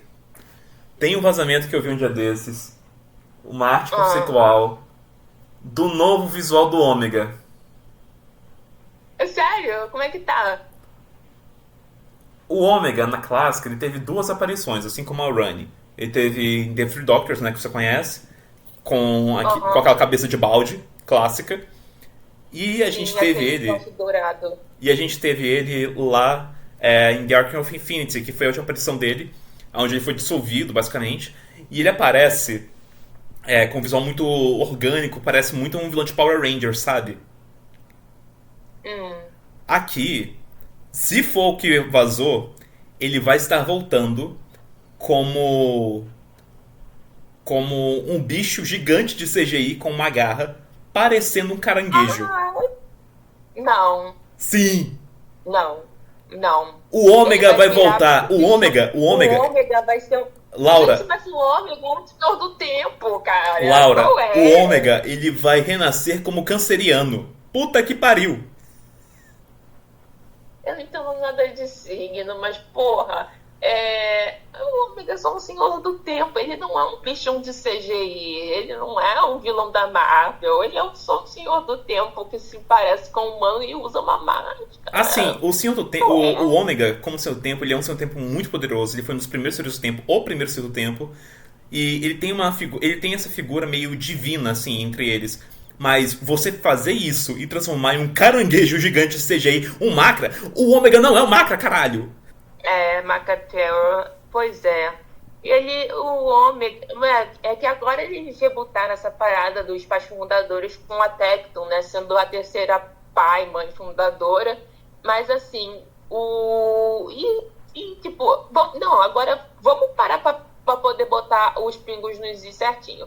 ela quer fazer o Ômega emergir ali do planeta Terra. Pra quê? E aí, o que o Ômega vai fazer? Ele vai voltar para Gallifrey e reivindicar o lugar dele enquanto pai fundador? Porque ele foi exilado por um motivo. Vamos passar por ele. Ele é perigoso, ele é tão ruim que ele passou do nível de ruim dos outros senhores do tempo. Aí eles foram lá e isolaram o Ômega para uma outra dimensão. É o que é o lance todo do primeira vez que ele aparece no especial de 10 anos de Doctor Who, né? O The Three Doctors. E aí, o final, o gancho desse episódio, eu já achei esquisito, porque a Terra toda estava rachando em roxo pelo poder da dúvida do Doutor, como se ele fosse aparecer como um bichão de CGI. Aí eu fiquei tipo, mas por que a série acabou o episódio, tá acabando desse jeito? Tipo, tudo bem, tá rachando a realidade, é uma parada grande, mas o Ômega é um senhor do tempo. Os senhores do tempo se parecem com seres humanos. Ele aparece ali usando uma roupa chique e é isso. E o que ele vai fazer depois? Você acha? Porque no episódio que vem a gente não vai ver Gallifrey, sabe? Então, Laura! Vai dar em choro, porque de acordo com rumores, o Ômega tá voltando pra reconstituir Gallifrey. Tá, isso tá de acordo com o personagem. Mas aí a série vai largar a Terra destruída, porque a Terra foi destruída no dia 25 de maio, né, de acordo com a temporada inteira. E aí a Terra vai ser destruída e a série vai pra Gallifrey. E aí vai aparecer o Rassilon, vai aparecer o general e os senhores do tempo. Amiga, é acreditado, né? É acreditado. Não julgue. O que vai acontecer na finale? Não sei, é acreditado, né, amiga? Não julgo o livro pela capa. E eu digo, tomar no cu, eu julgo sim. Ô, livro ruim do caralho. Não, mas isso não é capa, isso é o conteúdo. Isso seria o próximo passo lógico para trazer o Ômega de volta. Não, eu sei. Se o Ômega sai da dimensão de bolso dele, né, que eles chamaram de subverso, mas eu vou continuar chamando de dimensão de bolso, porque eu conheci ele pelo especial dos Três Doutores. Então, o próximo passo lógico é o Ômega voltar para a sociedade de Gallifrey e reivindicar o lugar dele como pai fundador da sociedade dos Senhores do Tempo, porque é esse o lance todo dele, né? Junto com o Rassilon e a outra, né? O outro, que são os três principais.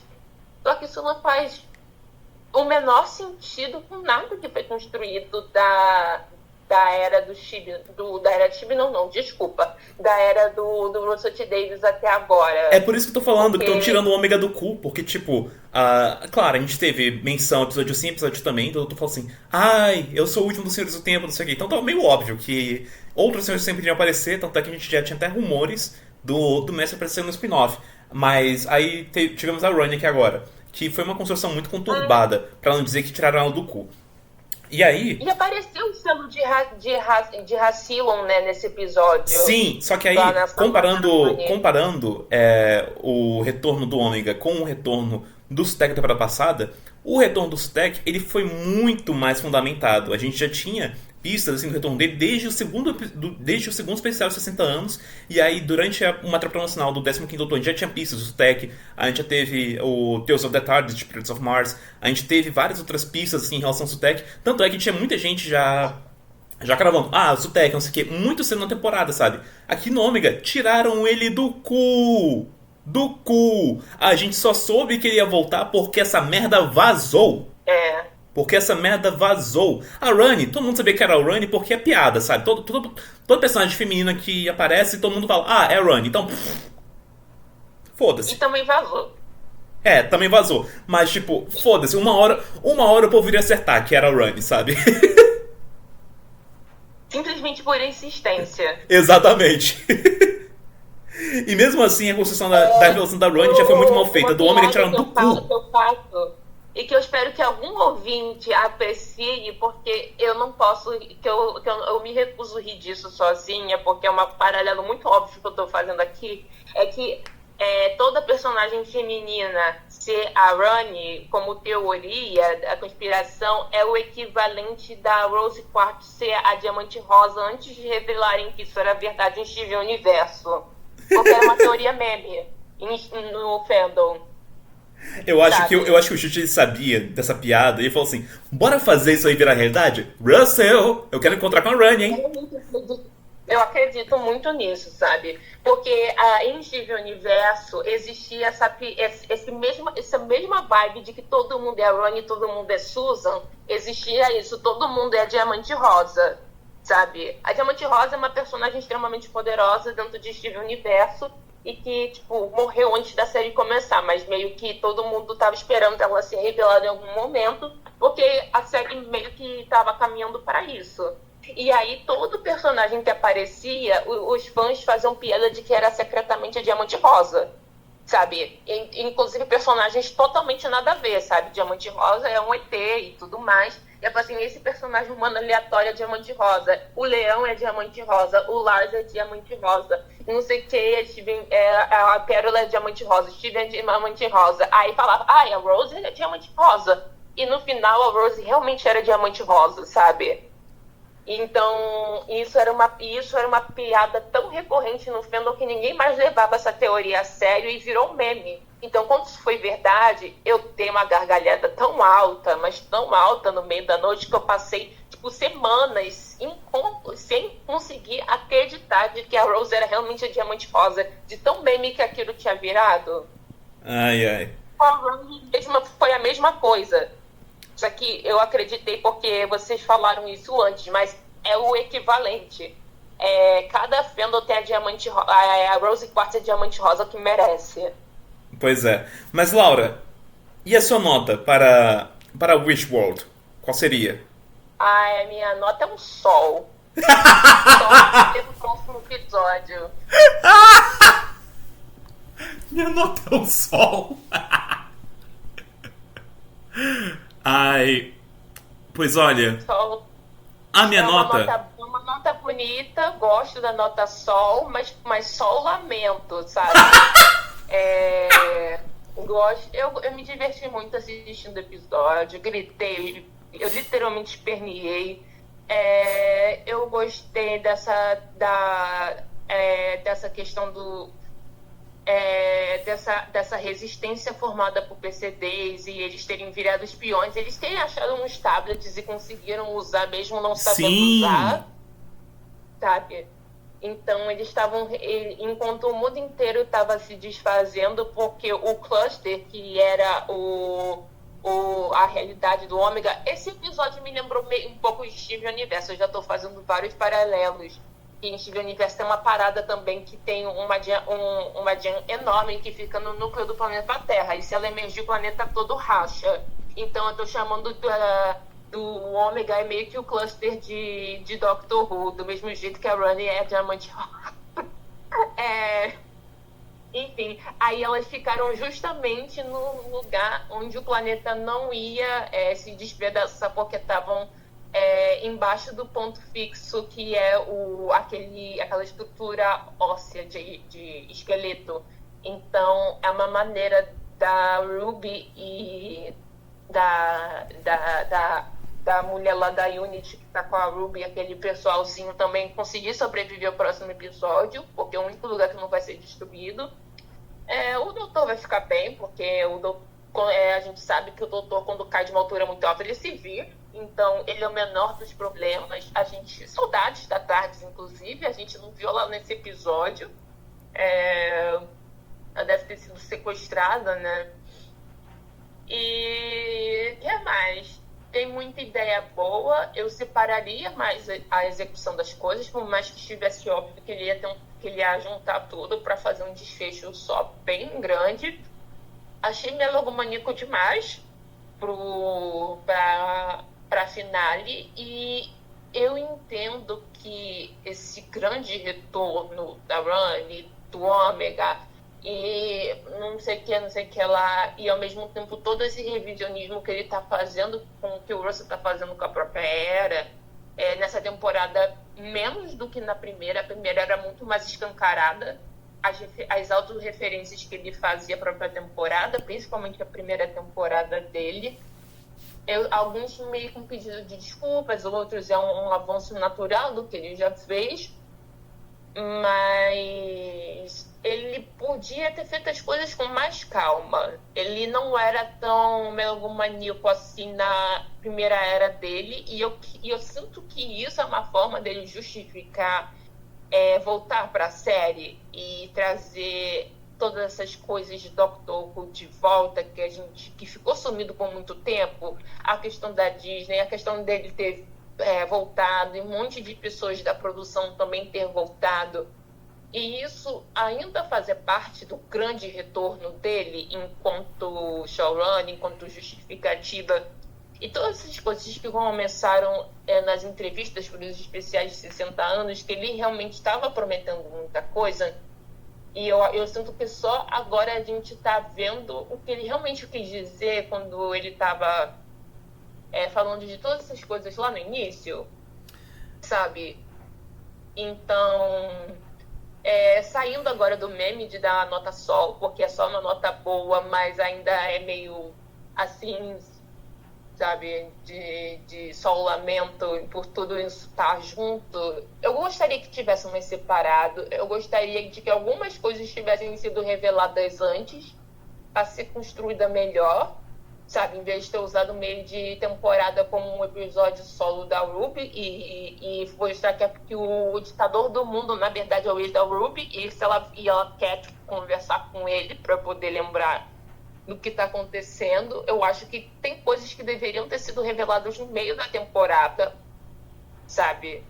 Coisas maiores, assim. Não sei o que eu revelaria no meio da temporada, mas eu acho que deveria ter, tipo, coisas mais para poder construir isso de forma melhor. Eu acho que eu dou, sei lá, um 6, uma nota 6, assim. Sabe? Esse episódio aqui, ele é um episódio muito curioso, peculiar, e que eu tenho até um receio de dar uma nota agora. Eu vou ser bem sincero, eu considerei não gravar esse episódio aqui, pular essa semana do podcast e gravar só na semana que vem pra emendar com o finale, né? Com o último episódio, pra poder contar essa história como um todo. Só que esse episódio tem umas ideias que são interessantes para uma aventura por si só, como por exemplo esse mundo do E.C., né? Esse mundo de desejos do Conrad. E esse episódio, ele funcionaria muito melhor para mim se eu não soubesse dos vazamentos. Se eu não soubesse. E eu nem me refiro em relação a Ronnie, me refiro mais em relação ao Ômega. Mas é aquela coisa, né? Eu vi esse episódio e eu vi cada um dos vazamentos, até mesmo falas, batendo com o que eu já sabia, sabe? Então eu não tive uma primeira experiência boa. Eu tava com cara de bunda assistindo esse episódio, do começo ao fim na primeira vez, e com muitas emoções negativas acumuladas. E teve muita coisa que realmente era bacana desse episódio que passou batida pra mim na primeira assistida. Ainda bem que eu vi pela segunda vez hoje, antes de gravar, e eu consegui apreciar ele muito melhor do que eu consegui a primeira vez. É um episódio que ele melhora muito na segunda assistida. Entretanto, possuem falhas que são muito pesadas. Pra começar, justamente na forma bizarra como a Ronnie é utilizada, não só nesse episódio, mas nessa era como um todo. A gente tem também o Ômega sendo tirado do cu. Eu nunca vou deixar de gritar isso. Do cu, velho! Do cu! E também tem uns erros de direção e de montagem, né? Como essa indecisão de como que vão utilizar os flashbacks. Se vão ser utilizados para ser só... Olha só, gente, se você prestou atenção na temporada, olha só, isso aqui aconteceu mais cedo. Ou então se vai ser utilizado como um déjà vu, como memórias de um outro mundo, sabe? Que mais? Basicamente, minhas principais críticas moram aí. E eu fico tipo, precisava de tudo isso junto, de uma vez só, sabe? Eu acho que a Ronnie merecia uma temporada só pra ela. Eu acho que o Ômega... Eu acho que nenhum dos dois deveriam ter voltado, mas já que estavam voltando, A Run deveria ter uma temporada só pra ela. O Ômega deveria ter uma temporada só pra ele. Então... Ah, sim, as Runs também. Sabe, já achava que dava pra ter feito o que fizeram com o Doutor na Bigeneração sem a Bigeneração. Com a Run, eu tive certeza disso, sabe? Bigeneração é uma das maiores ideias de jirico que já vi, e eu não sei o que é pior, crise temporal ou bigeneração. Não sei. Enfim. A criança temporal ainda vai ser pior pra mim. Eu geralmente não sei, porque pelo menos a gente teve umas coisinhas interessantes saindo da crise temporal, como por exemplo a Doutora Fugitiva. E, enfim. Ai, nem me fala sobre isso. Mas minha nota, inicialmente pra esse episódio, iria ser um 3. Mas vendo pela segunda vez, estou mais inclinado pra dar um 5. Só que é que mora o perigo.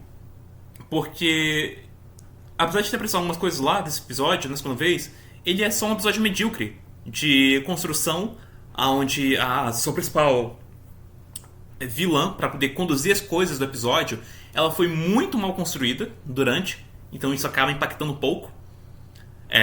Que mais? E tem a questão do segundo episódio, que se for o que os rumores estão apontando, vai ser um desastre. Então, sei lá, eu tô mais inclinado para jogar pra baixo.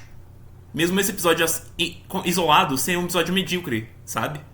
Nossa, eu tô indeciso. Eu vou dar um... Minha nota vai ser um C. Um quê? Um C. 5? Não, um C. Eu já dei muita nota dó. Já dei muita nota dó, vou dar nota C agora. É uma nota bem aguda. Que é a situação da era atual de Doctor Who. É uma situação bem aguda.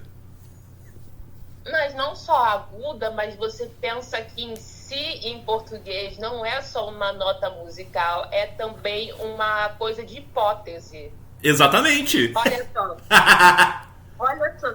Olha só os simbolismos, duplos sentidos, as camadas textuais das nossas notas. O meu é um só vendo, só lamento e um só vendo para saber. É um si. Mas entendam, não é um si otimista, sabe? É um si bemol, sabe? É um si que pode ser jogado lá pra baixo, entendeu? Laura? Eu tô escutando, mas em números, esse si é o que? Um 4?